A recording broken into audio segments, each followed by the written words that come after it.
Now I want to speak about Miles to Go. It was with the 14-minute short film Miles to Go, made in 1965, that Sukhdev arguably produced the first political documentary of post-colonial India.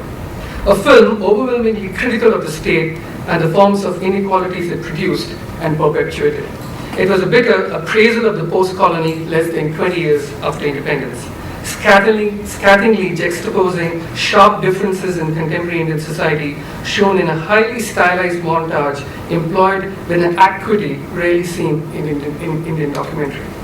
The film begins with a montage of rising sun in dusty backdrops of industrial Bombay, smoke blowing from tall factory chimneys, intercut with arresting frames of working class men with gaping eyes, vacuously but intensely peering into the oblivion.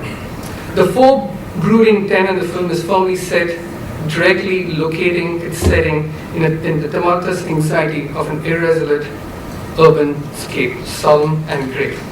A compelling montage follows this ominous opening that vociferously juxtaposes multiple images of elite urban opulence with urban squalor of Bombay. An innocuously sleeping couple in air-conditioned bedroom are woken up by a servile manservant pushing a breakfast trolley, immediately gesturing towards a class disparity. A wide-angle shot of a large, lavish living room with a woman sipping cola, resting languorously on an armchair, indifferently watching her husband nervously trotting, smoking pipe, deep in pensive deliberation. A young, attractive lady leisurely sits in front of dressing table with a large mirror, delicately applies cosmetics and inundates herself with perfume. These images of bourgeois decadent affluence is rapidly intercut with images of working class men sleeping in slum encampments, followed by establishing shots of characteristic slum habitations of Bombay, and deliberately disturbing images of urban squalor and poverty.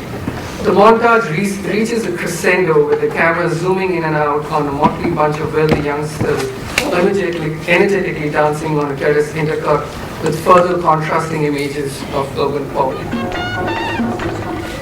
Shot in black and white, the film was produced by Sukhdev himself and later acquired by Films Division.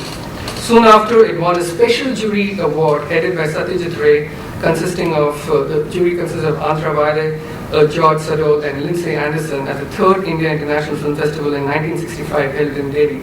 The film was heralded as India's first Andy film by Chidananda Dasgupta, and Sukhdev was announced a rebel with a cause by Amitabh Malik, both of whom were influential contemporary film critics.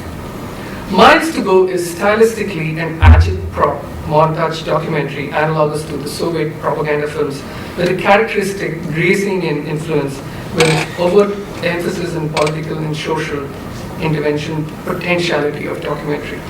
It sharply juxtaposes divergent imagery to produce a sharp contrast between opposing views to assert its point.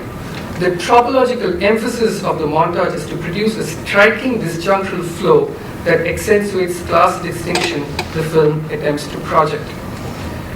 It begins with a reverberating critique of the condition of post-colonial India, the montage deliberately evoking a revolutionary fervor, but midway the film loses its steam and ends up in the quagmire of bureaucratic didacticism. The film embarks with the promise of not just disrupting but almost destroying the bureaucratic realism of Films Division's documentary idiom, but in the middle of the film's narrative is suddenly clutched by its collar by an undisciplined schoolboy and made to toe the status line. Sukhdev admitted that Miles to Go was a compromised bit of political cinema. He bitterly complained in one of his interviews of the humiliating experience at the hands of the censor board chief, who on seeing the film rebuked him, "Young man, do you think you can change the world?" Sukhdev plainly asserted that the censor board made the second half of the film. That's when these ridiculous voices was happening.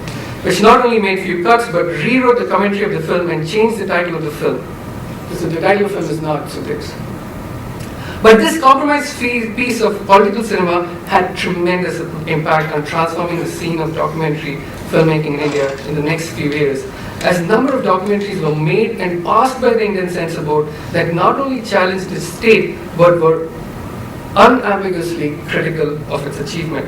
The success of Miles to Go was not only viewed as an angry political cinema, but it had the nerve to critique the formidable state, but it also showed younger filmmaker that Indian censor board was malleable and was willing to let films critical of the state slip through its draconian clutches.